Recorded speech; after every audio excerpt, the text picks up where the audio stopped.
Ако имаш онлайн магазин и кешът ти стои по Courier Day в склада, вместо в банковата сметка, не чакай черен петък да те спаси. Най-скъпата грешка за онлайн брандовете през лятото е да спрат рекламата, за да пазят кеш. Но разходите продължават, заплатите си вървят, ти влизаш в най-силния сезон с малък бюджет за реклами, малко нови клиенти и абсолютно никаква инерция. Затова създадохме 60-дневния кеш спринт, за да помогнем на нашите партньори да влезнат в силния сезон, като освободят максимално много капитал с правилната оферта и маркетингов повод и да бъдат конкурентни на черен петък и Коледа с кеш свободен за реклами и стока.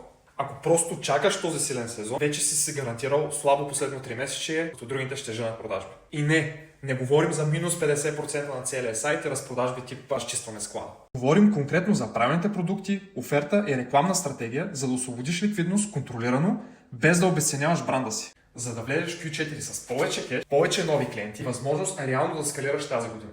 Кликни на бутона долу, влез на сайта си, запази безплатна консултация с мен или някой специалист от екипа ни, за да видим дали тази оферта може да работи за теб.